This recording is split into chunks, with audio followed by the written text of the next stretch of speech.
welcome back everyone to These Aren't the Nerds You're Looking For. Kevin Hord here. Lorenzo Phan over here.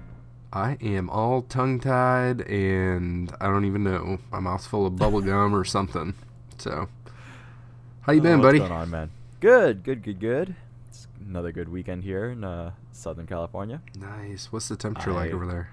I was going to say I won't mention it, but yesterday the high was about 85. Today it was about 75. Cool. I think we were in the 40s today, but a couple days from now, high of 7 degrees. Oof. I think Ouch. tomorrow's overnight low is going to be about 1 to -1, and then the following day is a high of 7. So, Ugh, ouch. we are still being gripped by, I don't know what the analogy is of Mother Winter, Father Winter, Uncle Winter, Just the Ice King. Bastard Winter. Yeah, I'm looking at our upcoming forecast, and it's definitely a string of 72s, and it looks like some rain on Thursday. Nice. So that's fun. Nice. Good. It's for been you. a good rainy few days last week. Yeah, I think you told me that. We need it.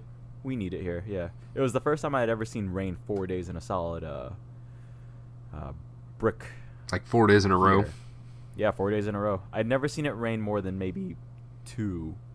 Like 3 possibly, but definitely never 4 since I moved out here 5 years ago. Interesting.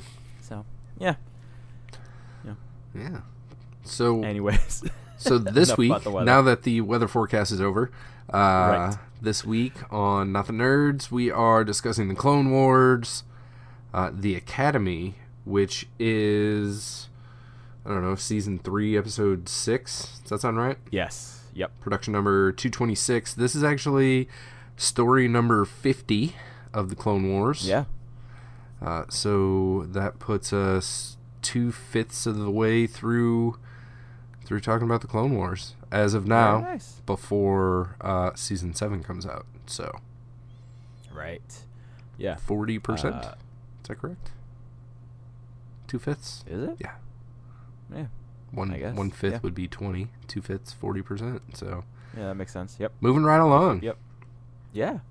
Haven't quite hit 1 year of working on this project yet, and 40-ish% complete. So, yeah, moving forward. This takes place in 21 BBY, directed by Giancarlo Volpe. Is this Volpe or Volpe? Probably Volpe, right? I have never figured that one out. I've gone back and forth. I think it's Volpe because I feel like Volpe would have like an accent over the E. If anybody knows, let us know. Yeah. I'm I all feel about bad. being I feel corrected. bad. I haven't looked it up. Yeah. Written Yeah, by especially with names. Cameron Litvak. Yeah. We got an air date of October 15th, 2010 on this guy. Yeah, there's a whole bunch of information I didn't write down, like what episode this was, what the episode title was, when it came out. Come on, man. Come on. I'm out of Do your prep practice. work. I don't know what's going on. You said 10/15/10? October 15th, 2010? Yes. Yep. Cool. The fortune cookie for this one is those who enforce the law must obey the law. I did write that down. I also wrote Very down good. who I believe this is a quote from. And Who do you think this is a quote from? I picked Obi-Wan Kenobi. Oh, good choice. I originally thought Judge Dredd, but then, Little outside the Star Wars universe, I think. as you know, because he is the law. But I personally originally thought Windu. Okay. Obi-Wan makes sense, but I went with Windu only because of his stance in taking down Palpatine and then maybe overextending the extent of law that he would have to deal out, I guess. This is a good kind of foil to him getting to that point. So what about when Anakin is like, no, we can't kill him. We got to take him to the Senate. And he says he's too powerful to be left alive. And then he wants to kill him. Well, that's what I'm saying. Like, this is kind of a precursor to Mace Windu, like, turning on himself almost. Like, because Mace Windu kind of between Anakin and Mace there. That's kind of like the other than, the endless scenes of Senate discussions we get throughout the prequel trilogy. Yeah. It's kind of like the only time we get that I can really think of that we get like a quick discussion on legal matters. I think the only other people we really get that in a conversational tone would be from Anakin and Padme. Okay. Discussing, like, I call it aggressive negotiations. Padme might blah, blah. actually not be a bad choice for this quote either. And that makes sense as soon as, now that you mentioned that. But, I think I would settle on Padme at that point. The reason I picked Obi-Wan Kenobi, right, is because Anakin has a habit of bending the rules, right? So I could see him kind of stretching the boundaries of what he is allowed to do, right, in the guise of doing the right thing. And I can imagine these words coming out of Obi-Wan's mouth saying, look, man, if you're going to uphold the law, you have to obey the law. Like, do the right thing, but do it in the right way. That makes sense. I'll agree with that reasoning as well.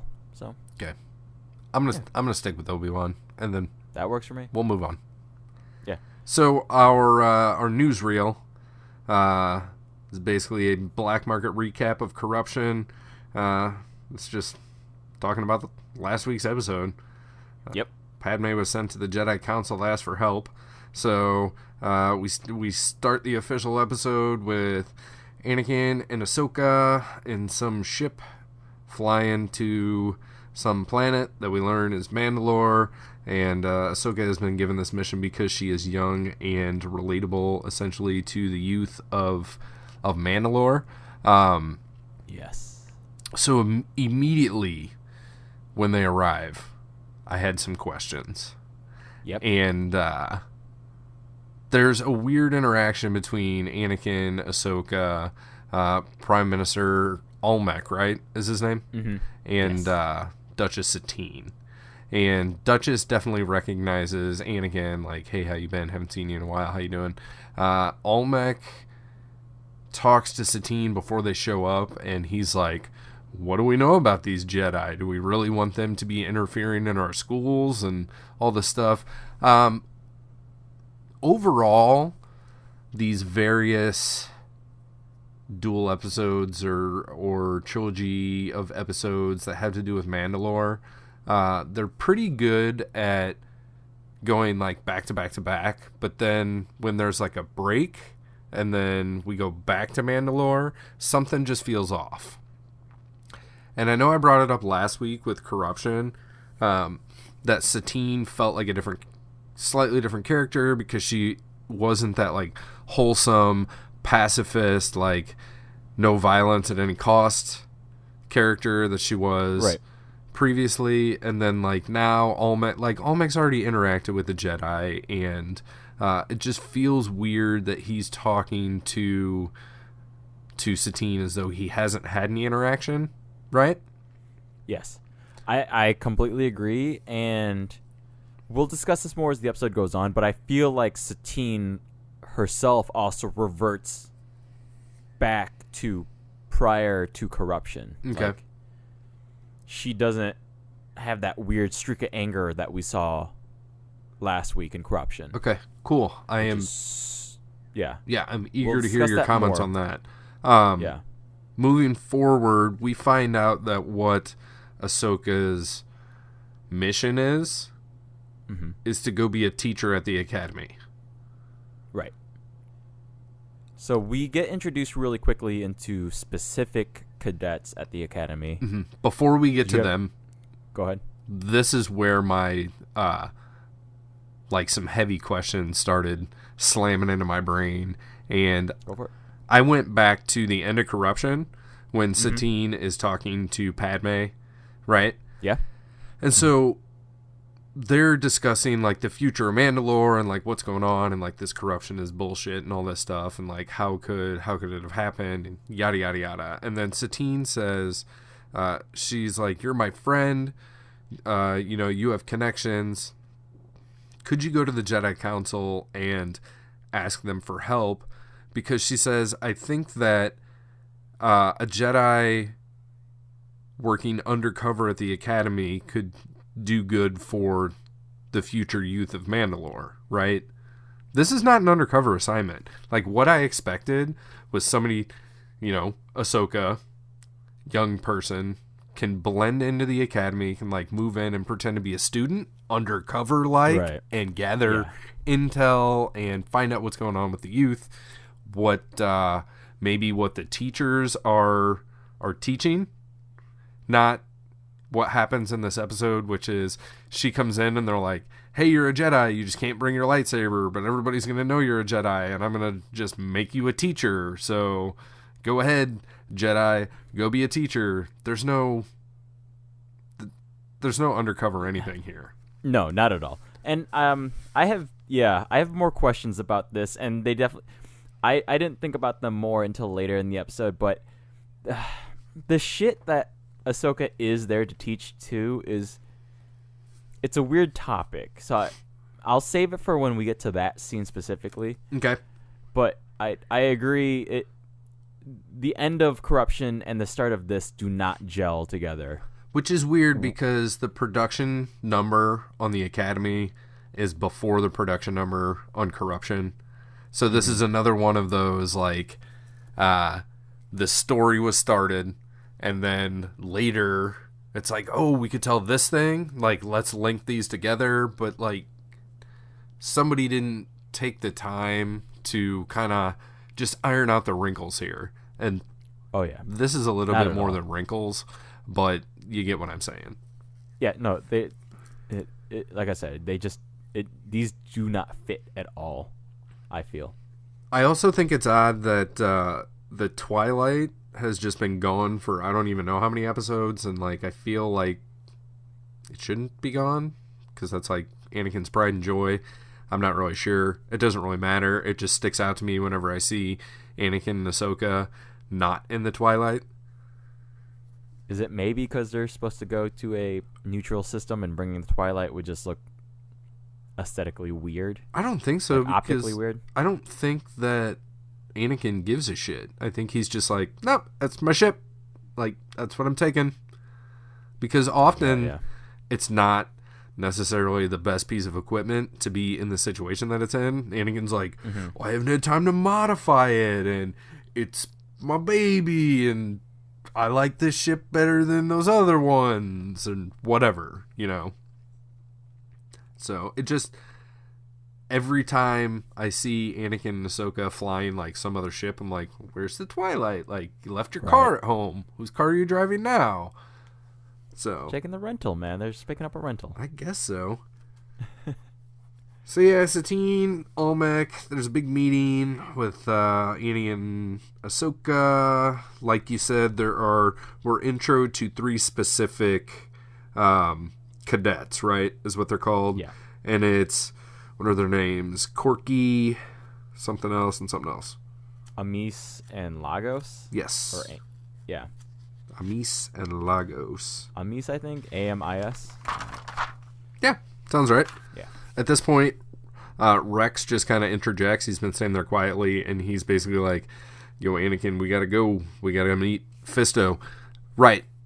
Sorry, directly before this, there's our second weird interaction involving Satine and Olmec, because Satine says, please send Yoda my thank you, right? Mm-hmm. So this statement implies to me that she knows that Anakin is leaving, but she thinks that Anakin is like going back to the Jedi Council. And then Anakin says, maybe there's a misunderstanding, but like I have to go straight back to battle. So one, was Ahsoka with him, so he left the battle to like drop her off here on this not undercover mission? Or did he have to go pick her up? Right. I think maybe they were together, but it was just convenient for them to just kind of swing this way to drop Ahsoka off before he goes to join Kit Fisto is what they mentioned he's headed towards. Yep, he's headed to Kit Fisto. And so Almec then says, oh, you're not staying? So it's like the comment that Satine makes, she thinks that he's leaving. Almec thinks that he's staying. And in reality, like, no, he's just like going back to battle for now. Right. Why does Almec care anyways? Like, he didn't want them there to begin with, so then why does he care that then Anakin is leaving? Like, Anakin reassures them that, like, Ahsoka has the full faith of the Council, and it's not anything, like, Satine never really expresses doubt in that. I think he says it because Almec is freaking out for some reason. Yeah, it's just it's a weird interaction. It's a weird way to set up the relationships at the beginning of this episode. Yeah, definitely. So we'll move forward from there. Anakin leaves. Corky, Amos, Lagos are the three cadets that are there for some reason to greet their new teacher, who's not on an undercover mission, right? No. So we cut from there to class time, and Ahsoka is teaching about corruption. Yeah, this is the question I had. Like, she's teaching a very surface level, basic concept idea of what corruption is, which just, to me, makes it seem like these cadets are dumb as shit if they can't grasp the concept of corruption. Yeah, so she's got like one PowerPoint slide behind her, right? Yeah. That is full of Arbesh.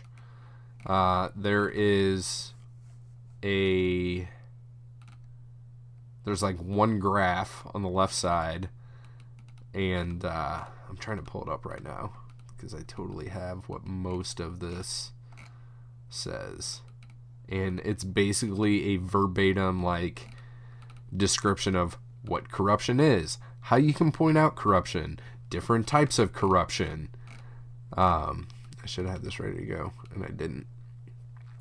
Anyways, yeah, so she keeps talking about corruption and what they need to do, and they kind of get back and forth about the concept of if they're like turning in their leaders, does that mean that they're acting treasonously, and they're trying to battle with that concept, which is just a confusing way to look at things. I don't understand why that is the way they're approaching things. But then later on, we cut to the cadets talking again, and they're reviewing Ahsoka's lesson in their own little dormitory, I guess. Yeah, and they're watching a hologram recording of Ahsoka. It's hard to tell if it's like a dormitory or a like common room or something, because it looks like there's potentially like a couple of doors out, and there's not necessarily bunks per se. There's just like a single couple of beds that they're hanging out on, kind of lounging on. But then there's definitely a central round table, right? Yeah, so then they're talking about the shit that's going on. Amos brings up... Probably Amos. Oh, yeah. Maybe Amos. But anyways. Amos brings up the fact that the school's out of food again. Yeah. And Corky's like, well, shouldn't be out of food. Like, I see ships coming in all the time. So, where's the shit going? And Lagos is the blonde girl, right? I couldn't tell you, honestly. Besides, Corky was the only one that really gets strongly identified, and then the rest just get lost in a shuffle to me. There is one other girl that is named explicitly later. But, so now there's 4. Like, 3 of these people met Ahsoka. Then there's a 4th girl that has, like, medium-length brunette hair and wears some sort of visor on her head that she pulls down in front of her eyes sometimes. Yeah. Her name is Suni. Or Sony. I don't know. Sony, whatever. But, so Lagos basically says it's above our pay grade. We're not meant to understand.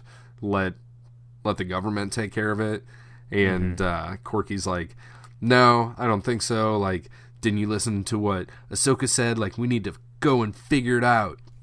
So then they, not so secretively, sneak over to the So like the warehouse or something. it's like the warehouse district or warehouse building or something like that. So they drive over there, and they're like floating little platform. Doesn't even look like anybody's driving. And then does like a nice hockey stop. They all jump out and run off screen somewhere.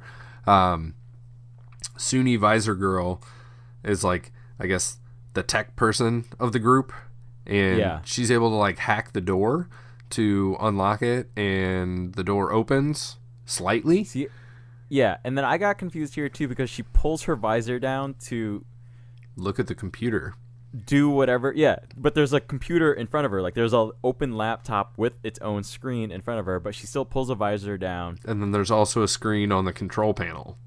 Right. So I don't know what she's looking at, honestly. And then if she's hacking, it's weird that it only opens up a little bit. And it's also weird that it's a door that opens from the middle. You know, sometimes we get doors that either open all the way from the bottom up, or we get two doors that kind of open from the sides, you know? Yeah, and when Lorenzo says the middle, like the middle horizontally, so half the door goes up into the ceiling and half the door goes down into the floor. Yeah, like usually we'll see a door where it's half left, half right. I mean, honestly, in Star Wars, we see a lot of different doors, like the blast Spiral doors. configurations. Yeah, we see some spirals. We see, like, coming from all four corners, like, into the center. So this door design did not, didn't surprise me. It didn't stick out. It was fine. It was whatever. It was interesting that it only opened about 1.5 feet. Like what hackery are you doing where it's just like, no, I'll just open this much? It's like open kind of. Right. It's not like you unlock a door and it just opens a little bit, I guess, but it's all good. I don't even think it was really that much hackery. Hey, I don't know what she was doing. Again, visor down. I don't know what she was looking at. Yeah. But they sneak on in anyways, and then one of them gives the line. Did you catch who it was at all? Because again, Corky's the only one I put a name to the face. So Corky is the main kid who happens to be Duchess Satine's nephew.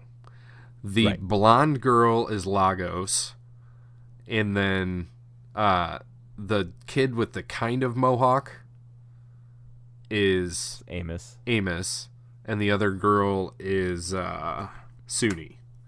So, somebody says that they hear, I think Lagos says that she hears somebody, so they're all like, okay, let's be quiet, and then they just kind of sneak over there, and Amos is the one that climbs up on the boxes first, I believe. So they all climb up on top of these boxes. They see this clandestine meeting. Suni starts recording on somebody's suggestion. There are 3 Mandalorian police. There's 1 hooded figure, and there's 3 Godels, which I guess there's not a lot of non-humans, because the Godels are humanoid. They got arms and legs and a head. Because they're immediately identified as, like, off-worlders, and Corky's like, why are these off-worlders here? What's going on? And it's smart that they did record, because what happens is that they like hear some stuff of what they perceive to be a black market sale going down. Amos gets spooked, and he's like, I'm out of here, and he's a douche and knocks off Suni's computer, which they should have realized, because when he climbed through the door, he straight fell on the other side onto his head, like landed on his head and then collapsed onto his back. Not like landed on his back, hit his head, straight landed on his head. Yeah. So this guy's a dunce. They shouldn't have brought him with them. Anyway, they all take off running. Cops chase him. Everybody runs. Chase begins. Nobody really gets caught. I don't know how these grown-ass police / security guards aren't able to chase down a couple of kids, because they had to climb down off of some boxes before they could take off running, Yeah. So they should be like 2 feet behind these kids, right? If that, they should have been ahead of the kids, really, if anything. Like, Amos almost gets caught. He's the last one through the door, and he's got his torso on the door, his top half on one side, his legs hanging out the other, and soon he goes ahead and closes that door. There's kind of a tug-of-war going on between the other kids and one of the Mandalorian police.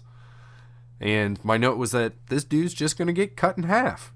Which, yeah, and the timing of the shots really looked like he really should have been squished in that thing. He was real close. Yeah. He really should have been squished. Because, like, the Mandalorian guard's arm is basically still in the doorway as it starts closing. Mm-hmm. So then from the other end, as it's pretty much closed, they would still have to pull Amos the rest of the way on the other side out. And I think it would be pretty just the thick door. rest of his legs. I don't think it's that thick. It's only about as thick as, like, shoulder width. Right? I don't know. Like, most of his body weight was on that thing. Like, he was probably, like, half torso down was still in it, and, like, knee and down was sticking out the other end, which is where the guard had his hand, you know. Yeah, you are correct. I was less hung up on that, and I was more interested in the fact that soon he's like, we ain't getting caught, fuck it, you're getting cut in half. Right. We're Like, just starting she's just- disclosure. And yeah. I would say she's going to kill this guy, but Darth Maul gets cut in half, and he's still alive, so probably wouldn't kill this guy. It would just leave him some spider droid legs or something. Just a longer time in the back to tank. That's all. He's going to be missing his manly bits, and it's unfortunate for him. But luckily, he gets fine. pulled through the door. Everything's good. This hooded figure picks up the computer, and even though we can only see the back of his head, I think he looks at it pretty contemplatively, and you would assume that this is going to be Chekhov's computer that's going to come back later and identify somebody. So we will have to see on that. The kids ride their platform back to their questionable dormitory. At this point, they discuss / Corky decides that they've got to go to his Aunt Satine. By discuss, I mean they're like, what the fuck just happened? And he's like, we got to go tell my aunt. Like, that's it. She's the leader. She's the Let's leader. go to her.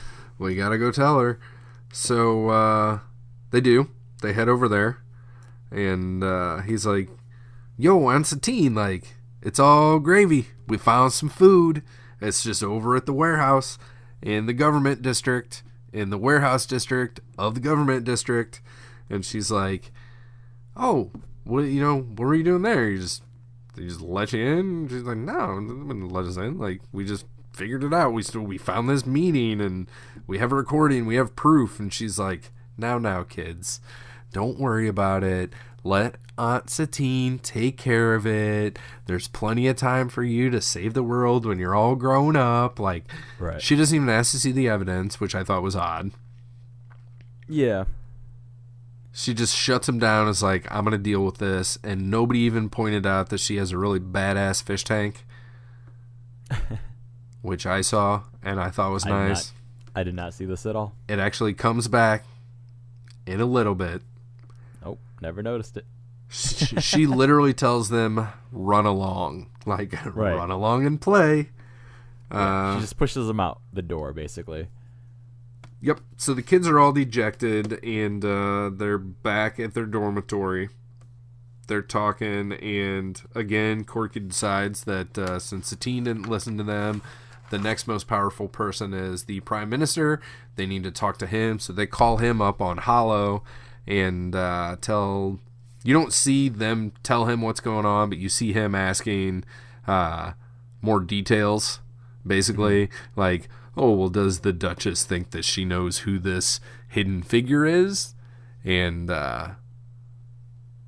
Corky's like, no, she said that she didn't know, but she was going to look into it. She told us to leave it alone.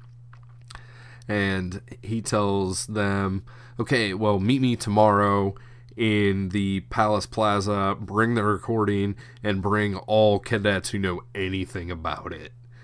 Right. And I'm like, red flag here, kids. Yeah, this is the moment where I thought that Satine was correct in not trusting the kids to handle this on their own. Right. How old do you think these kids are? Anywhere from like 12 to 15. Like, it was weird. Like, I didn't... At first, I thought they were older, but as it kept going, it felt like they just looked older and they were still young-ish. I think sort of. I think they're supposed to be older. By some future knowledge that I have, I think that these kids are supposed to be older, which makes it even weirder that Ahsoka is their teacher because Ahsoka is 15. Right. And again, it's because they're asking some dumbass questions at the beginning of this episode in that first class session where I'm just like, what do you mean you don't understand the concept of corruption? Like, what are you talking about? Oh, yeah. The 5 bullet points that Ahsoka has for that lecture are bribery, extortion, embezzlement, nepotism, and patronage. Right. So, the show has a weird thing about having younger people act even dumber than they probably should be at that age. Mm-hmm. Or maybe I'm giving like 16-year-olds too much credit. I don't know. Like, I don't, but yeah, just the concept of corruption is lost on these people. Like, I don't know that. No, that's too big of a leap for me to try and make.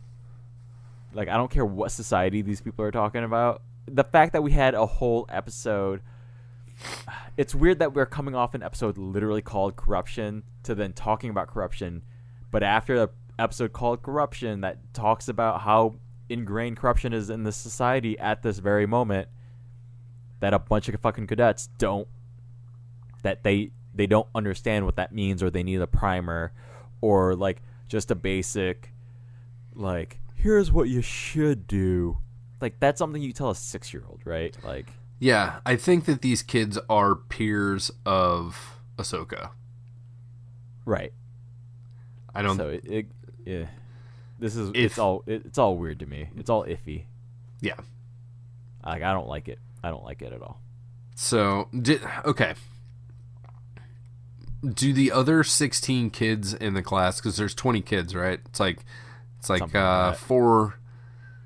It's like 5 columns of 4 rows or whatever. Mm-hmm. Or 4 columns of 5 rows. I don't remember which. But so there's 20 kids in class, and these are the only 4 that have any interaction with Ahsoka at all. So do you think the other 16 kids are like, seriously, we're fucking sophomores in high school. We don't need somebody to tell us what bribery is. Like, kudos to you, Jedi, for coming in here for no fucking reason. We don't care. And whatever. Well, really quickly, just to get into the next scene, too, because they reappear in Ahsoka's class where they bring up the previous night's events. Mm-hmm. And Ahsoka then starts questioning them more about it. Mm-hmm. And they're like, what do you mean? Like, you have to make sure you look into all aspects of who you're dealing with before you fucking run into this blind almost. So it's, again, really weird that you have these 4 students that are taking over a class, asking very specific questions, and then the other 16 students are just sitting there like, what are they talking about? Why are we talking about black market dealings? What the fuck were these kids doing? I mean, they're straight up like, we did this. Like, we went to the warehouse district, and Ahsoka says, they just let you in to investigate? And Amos is like, no, we broke in. And Ahsoka's like, you broke in? And then one of the girls is like, yeah, and then they like chased us out. And she goes, maybe they chased you out because you broke into their warehouse. Yeah, and it's all logical from Ahsoka's point of view. And again, they're really bad at explaining it. But again, what the fuck are the other 16 kids thinking at that moment where they're sitting there? Like, imagine sitting in high school class and somebody just stands up and goes, hey, by the way, last night I broke into the mayor's house. what? Right. We're in economics class right now. Like, what the fuck are you talking about? I probably would have been like, tell me more. Like, what the fuck is going on? Yeah, you know? like, why are you confessing that here and now? And according to the Prime Minister, all 16 other kids should have been at this meeting. So we'll have to find out if that happens. Right. Yeah. Which, spoilers, it does not. It does not. No. So Ahsoka does ask, do you have proof? And they're like, yeah, we have this fucking video. And this is when she lectures them about not just jumping in feet first. Like, you gotta, like, use the information you have to extrapolate a little bit and figure out what's actually going on. Don't just be, like, blind, bullheaded, and stupid about it. Mm-hmm. You know, situations are not always what they seem. School bell rings. They get up. Corky's all pissed, and he was like, you sound more like my aunt than you do a Jedi. And which I don't understand what this means at all, because Jedis are warriors, and they're keepers of the peace, and they're fighters, and they have lightsabers, so they should be the ones. But they're also not stupid. Like, yeah, well, I think what he expected was for her to be like, there's injustice in the world, and this is clearly corruption, and we must fight corruption, and we will do it together. Right. Or something. But, yeah. So, yep, school bell rings, so they leave. It cuts immediately to the meeting, right? Where the kids are supposed to meet the Prime Minister. Mm-hmm. And guess what? He's not there. It's just a bunch of cops. And Corky's like, oh, these are the cops we saw last night. And so the cops are like, yeah, you guys are under arrest for treason. And then they try to detain these kids. And Ahsoka jumps in from the roof of the building, I don't know, like Batman or something, and kicks some serious ass. Yeah. And kicks some ass well, I might add. Really well, because, again, she does not have her lightsaber on her. That was taken away from her, so she's really just fighting with her own she's literally just expertise. Kicking ass. Yeah. It's a well done fight scene. Yeah. Can't complain about that. Suni shows her the recording, and like 12 seconds into it, not only did she record from up near the ceiling, right, and the hollow projection that she has is just a single figure that might as well be Darth Sidious, just a cloaked guy, you know, that's rotating or something. It doesn't show the Godels, it doesn't show the police. I feel like at some point we saw a hologram where we saw all of them, but then for whatever reason in this one they're trying to zoom in on that figure. Like, we go full CSI on this shit. So yeah, like when she shows Ahsoka the thing, I feel like we did at some point see the geography of that entire room, but for whatever reason here we see just the one figure, and then, like I said, we go CSI where Ahsoka literally pulls out like a random thing and goes enhance, and then I said she uses the bullshit information retrieval pocket detector, right? Because it's some device, and she says, information retrieval, I need you to decode, or I need you to identify this hologram, and just holds it up to it and hits a button, and then it's like beep beep beep beep, and some lights light up, and then boom, all of a sudden there's like details on the face, and you see exactly who it is. Which I hated that so much. I hated it so much. Like, it was annoyingly convenient. Like, only 2 shows have I ever seen do this right. The first one was X-Files, where somebody was trying to zoom in on a security footage, and Scully and Mulder are sitting there, and they're like, yeah, we can't get this any better, can we? And I forget which one, but basically back and forth, they're like, yeah, this is the best resolution we have, so this is as clear as it's going to get. And the other show that did it right was Futurama, where they're zooming in on a battle, and Zap Brannigan is like, I said enhance! And Kif is like, just because you zoom in doesn't mean it'll get clearer. Right. There's only so many lines of resolution. You're just expanding pixels at this point. It's becoming... That's literally what Kif says. Kif is like, you're just making the pixels bigger. Yeah. Like, Make this 1 pixel 9 pixels.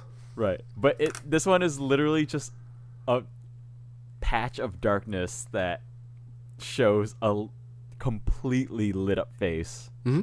I fucking hate everything about it. Yeah, I was not impressed either.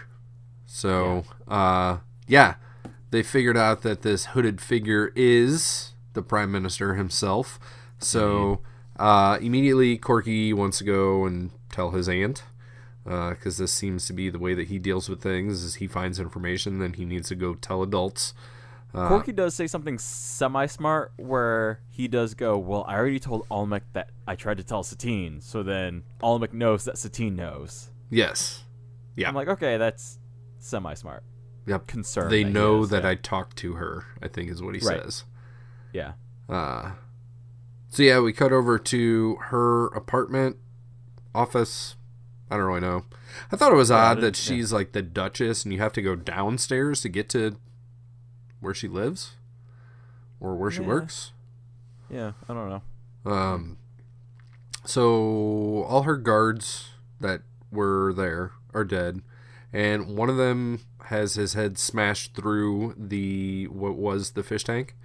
And there's water like dripping on the floor, which is why I brought the fish tank up earlier. Not only because it was a badass fish tank with like jellyfish in it, but this dude was killed by head smashing into fish tank, and that glass looks thick as fuck. Right. So he probably did not have a good time, good end to his days. Nah. The guy outside at the bottom of the stairs in the knot hallway is dead because he's guarding the door, right? This dude who had his face smashed through a fish tank looks like they were trying to get some information out of him. So do you think that Satine figured out what was going on? She went into hiding or what? Because we don't know where. Well, she's been taken. Okay. I'm talking my way through this. Yeah, no. I'm like, it's really clear as soon as they show up, she's gone. She's missing. Like, yeah. So to me, there was a fight and she was taken. That's all. Okay. She's gone. Yeah, she's gone. Like, she's definitely gone. Because then, like, within like 10 seconds, what's his name is like, oh, Corky. Satine's gone. They took her. Corky. Yeah. Corky. So. Yeah, Corky's like, they took her, like, within 10 seconds, so Ahsoka there's no mystery there. Ahsoka did go with them, and somehow the Prime Minister is brought up. I think Corky's like, oh, we gotta go talk to the Prime Minister, or the Prime Minister is a bad dude, or a douche, or something, and Ahsoka's like, well, let's go talk to him. You know? Which, quick plan, okay, I don't know. We cut to Prime Minister's office. This all looks like it's potentially in the middle of the night, but he's just chilling at work, sitting at his desk or something. And she walks in and he's like, oh, Ahsoka, so nice to see you. Wasn't expecting you. And she's like, yeah, I bet you weren't. Anyway, I can probably help you out. I got these people. And the kids are let in. And she's like, apparently some of my students were doing nefarious things. So she's taught all of 2 classes. Turned her students in. She's presumably not going to be at class tomorrow because this is or is not the middle of the night or the next day when she should be at school. Right. Not really sure. What happens after that? They get taken to the jail. Right? The kids are taken to the jail.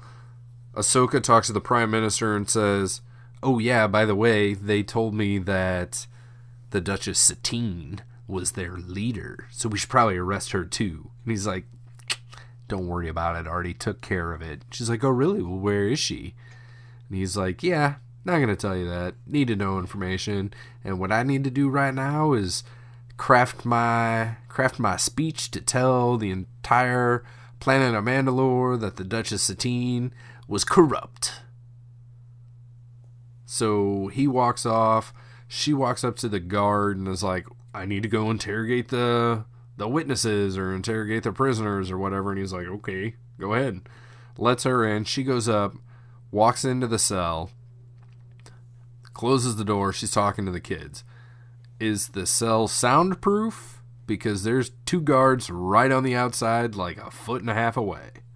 I was confused by this too because she tells them, she's like, we're being watched, so don't do anything. And she even says that before the door's all the way closed. Right. And they're standing right there, but all the same, via body language, you would be able to tell that this isn't like a deep interrogation. This is definitely just a calm conversation. Right. Amongst friends, right? Mm-hmm. They're all very relaxed around each other. But Ahsoka seems to have some sort of plan and tells them, like, don't do anything until you get my signal. Act on my signal. And they're all like, well, how do we know what what's your the signal is? You'll know. When you know. Yeah. You'll know. I'm like, okay. So then she gets out of there, uses the Force again to try and tell one of the guards to take her to Satine. Well, this is the first time that she uses the Jedi mind trick. And it's like, you need... Because at first, when outside, she just walks up to the guard and is like, hey, I want to talk to them. I'm just going to interrogate these He's folks. like, all right, whatever. I don't care. Yeah, sure. Makes sense. Yeah. So, yeah, Jedi mind trick, like, take me to Satine. And they go to Satine. And I will say, it is one cool-ass prison design.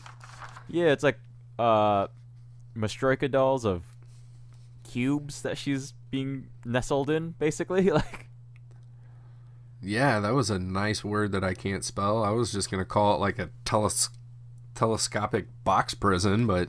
Yeah, something like that. Your description works as well.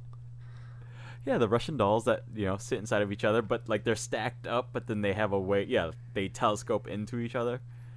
I thought you said Masoikadels. Nope. That is totally what it sounded like. I retract my previous statement. I know I'm pronouncing it wrong, probably, but, the Russian dolls that... Yeah, they're Russian nesting dolls. All fit inside of each other. Yep. So these are Mandalorian nesting cube prisons. Yeah. And then they telescope down, and then there are 3 separate doors as soon as they get telescoped in. Oh, I didn't see that.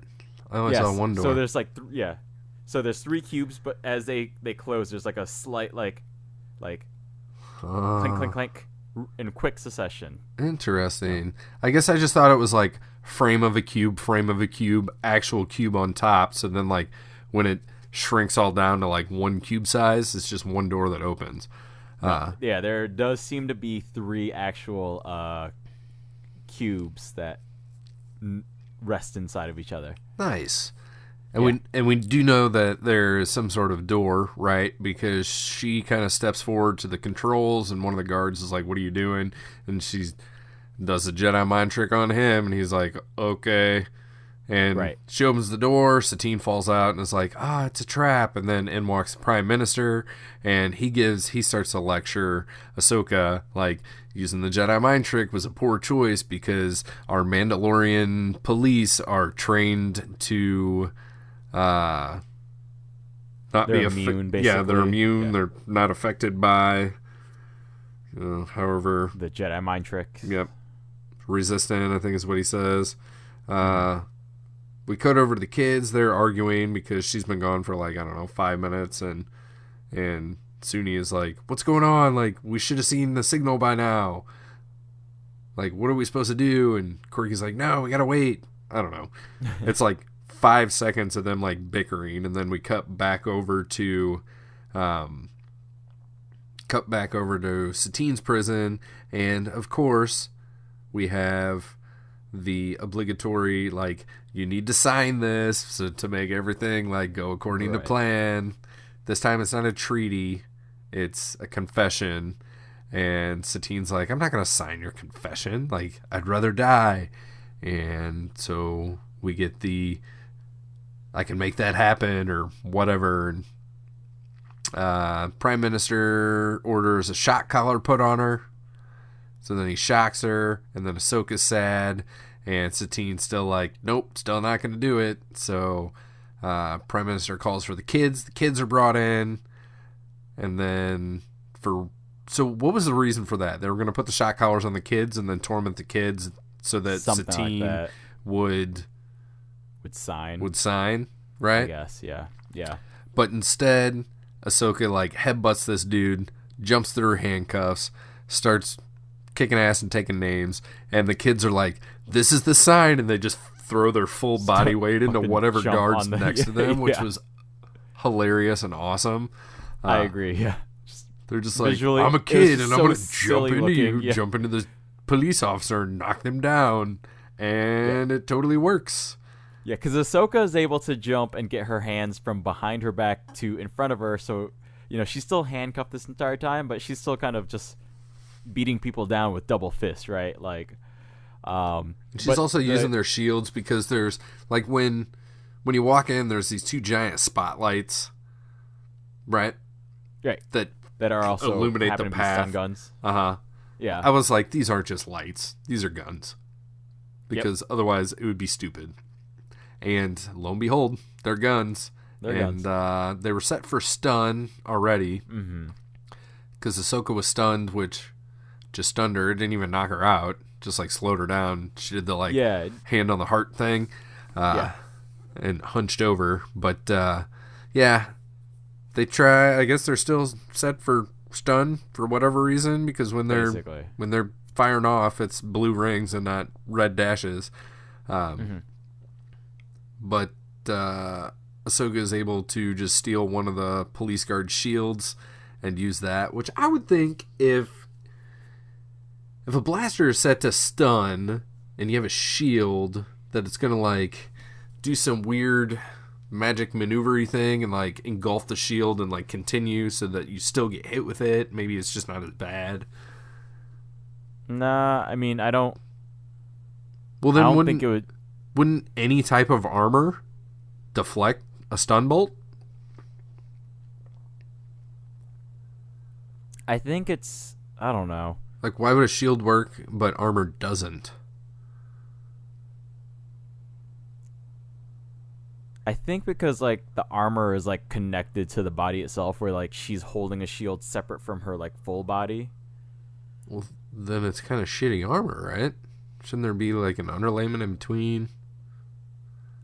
Well, because, like, the way you're describing it is, like, it's still... But the shield's connected to her hand. I guess, but, again, it's... Because the shield is, like, attached to the person itself, like, it's more than just a couple of contact points. And the energy, like, to me, like, the way the energy is being dispersed, like, the way you're describing it to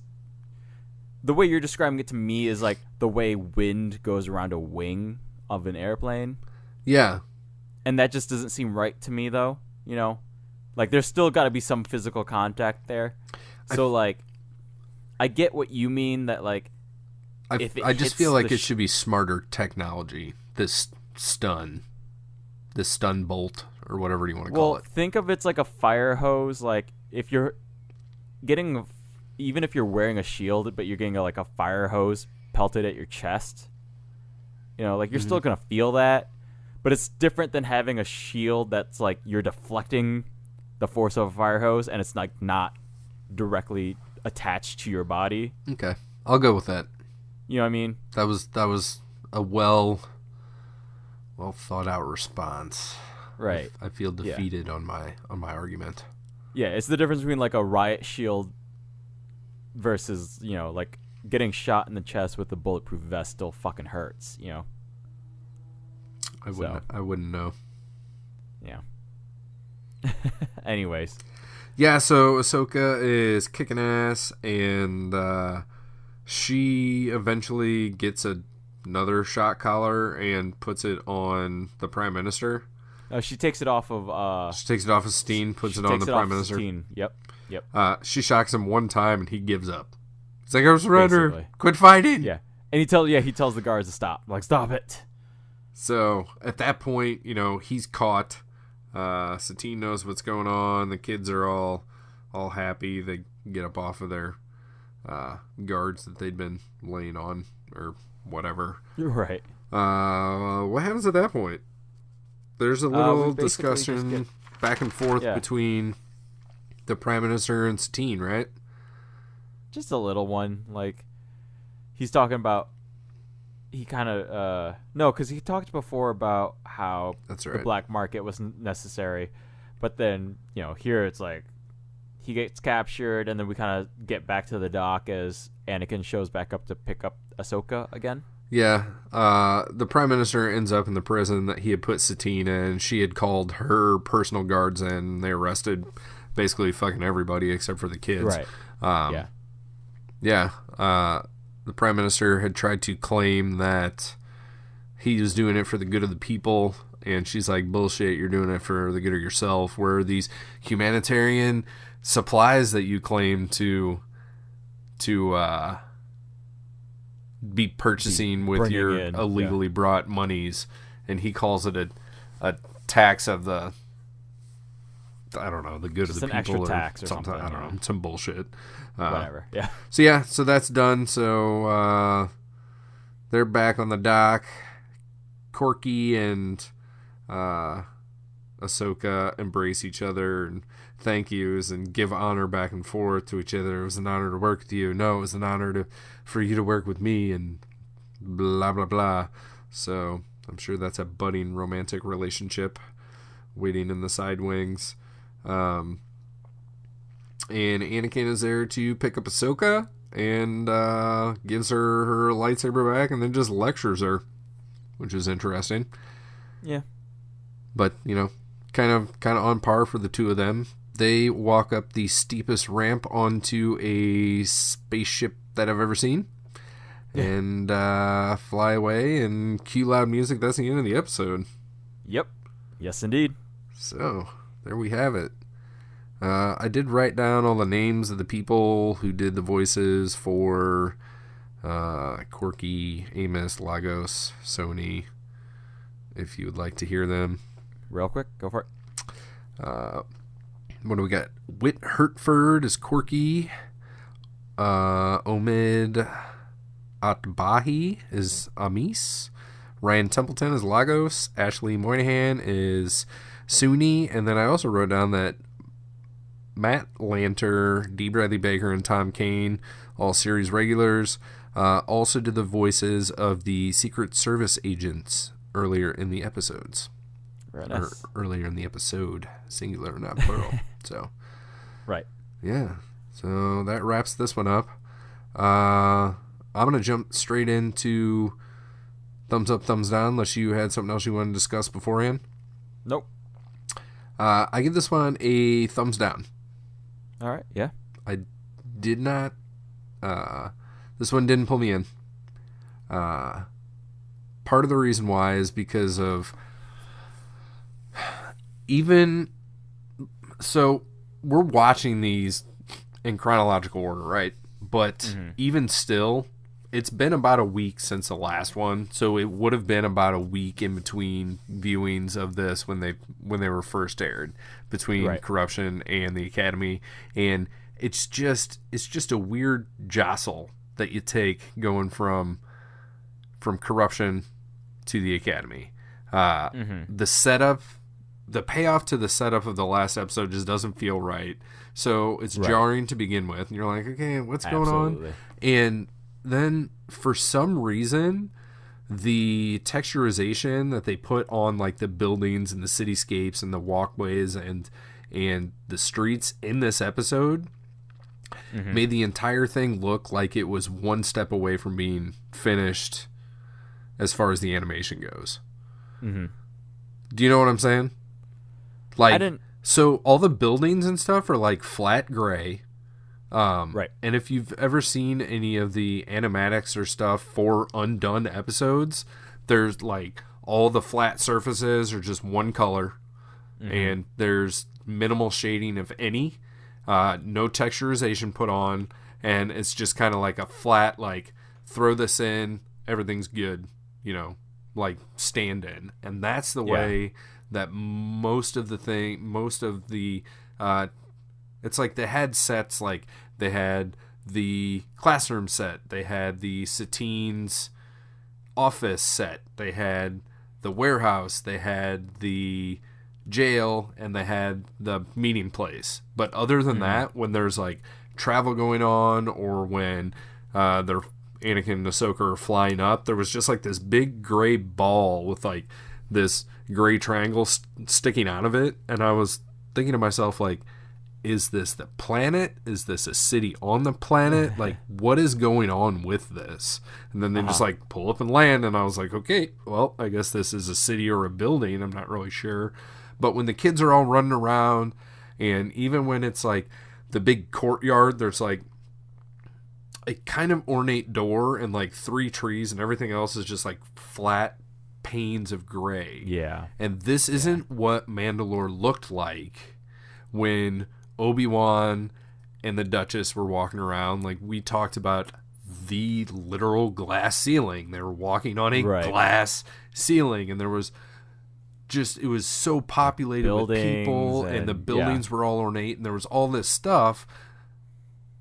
Why is it looking like a completely different Mandalore? Like, the planet itself was all barren and whatnot, and we didn't know if it was just like a barren landscape or a desert or like rock terrain or whatever, right? And they kind of seem to have these dome cities, but this just looked unfinished.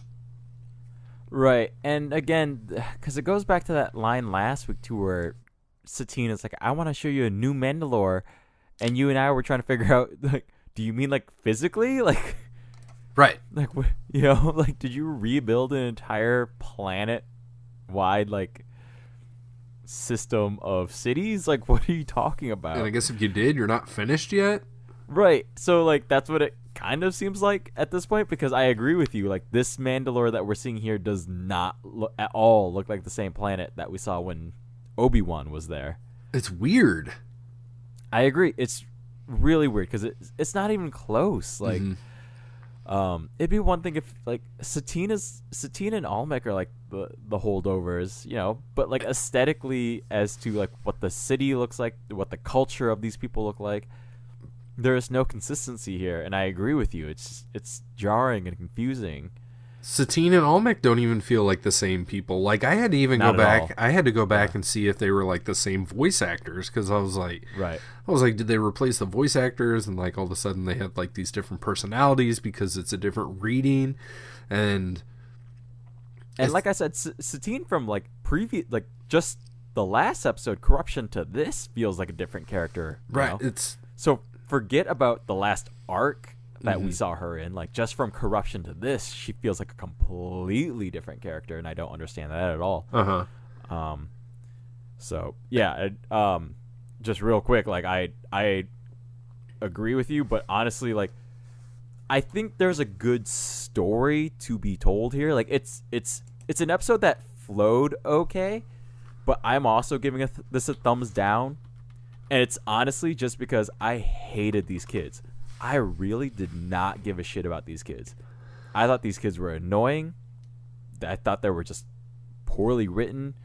I honestly, if all 4 of them died, I would not have felt sad whatsoever. I hated them. That's pretty terrible to say.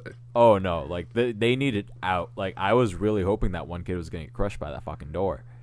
Yeah, I was pretty sure that he was going to, but then he didn't. Well, because like they just kept making like dumbass decisions one after another, but it, you know, like with just a little bit of shifting, with maybe a de-aging of them, like this story could have been sold a lot better. Right. But it's just because they keep walking into trouble, and just like Ahsoka's giving them like really good advice, I think, towards the second half of the episode, but they just, for whatever reason, just go, oh, she didn't believe us. I'm like, what are you talking about? She's trying to tell you to, like, be careful. Right. She's saying, don't fucking jump in feet first. Like, right. Chill out and look at the entire... Right. Look at the entire thing everything. Here. Yeah. Right. Like, read the fucking room even, you know? Might be some advice that they need. So, like, honestly, like the flow of this episode's not bad, actually. It's just that I hated these specific characters. There are plenty of other problems with this episode too, as we've discussed, like, you know, Satine not matching with herself or whatever, but at the end of the bottom line to me is just I could not stand these four kids. That's totally interesting because the kids don't bother me. It is most everything else. I mean, everything else also bothers me, but these kids all need to die. And I'm definitely calling Filoni baloney on this fucking whatever device thing that Ahsoka used. Yeah, that thing is just ridiculous. What was it called? Information gatherer or some bullshit?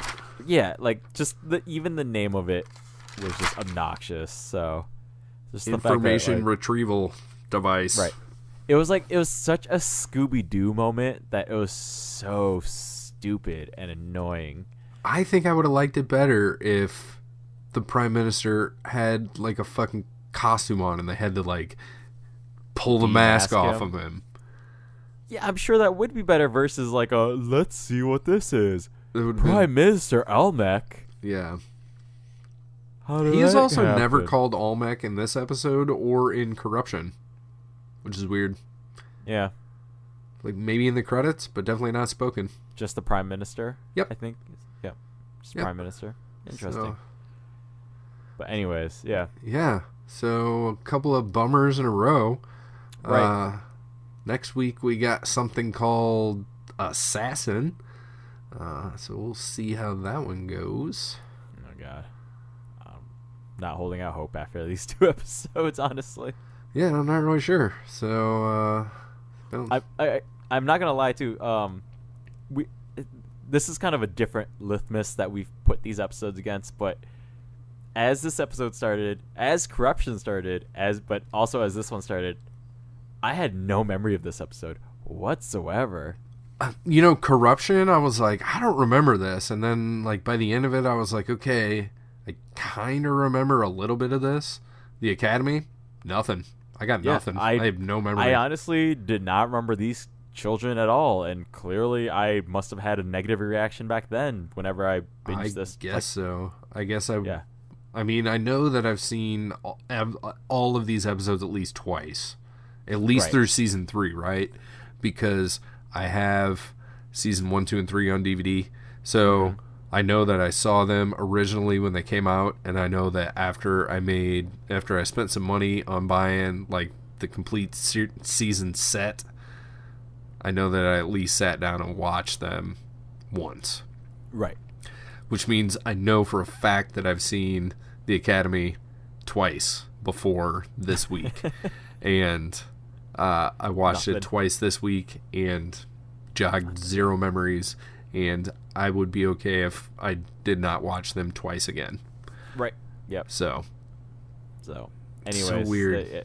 Yeah, that's just a different litmus that I like kind of bringing up, because sometimes it's just like a real black hole in my mind of just I know I've only seen every episode only once. Right.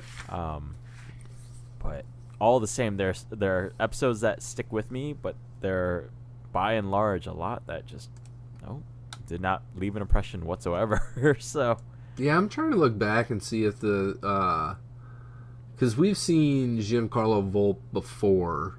Yeah. And yeah, that's not a new name at all. Right. It's not as though every episode that he's directed we're like, no, thumbs down. So it's not his. It's potentially not his directing style, but I don't know if maybe just this particular scribe doesn't meet with our expectations of the show or what. I don't know.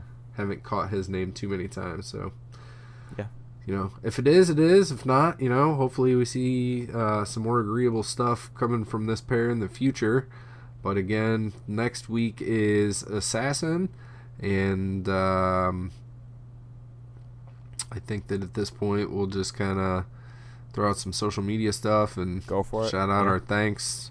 Thanks to Kevin Warren over on Twitter. I think call me K-Dub for generously doing some artwork for us. Lindsay, reachable through email, strangefantasymusic@gmail.com. You can reach us on different social medias. You can hit me up on Twitter @NotTheNerds. Lorenzo's on Facebook @NotTheNerds Podcast. traditional email is notthenerdspodcast@gmail.com. Check us out on YouTube. Give us a subscribe over there. Same content, just different delivery method. Other than that, we're on all the normal podcast catchers. Whatever you're listening to now, you're going to be able to find us in the future. So, one last time. Next week is Assassin. And until then, I've been Kevin. Lorenzo Phan here. These aren't the nerds you're looking for. Bye-bye.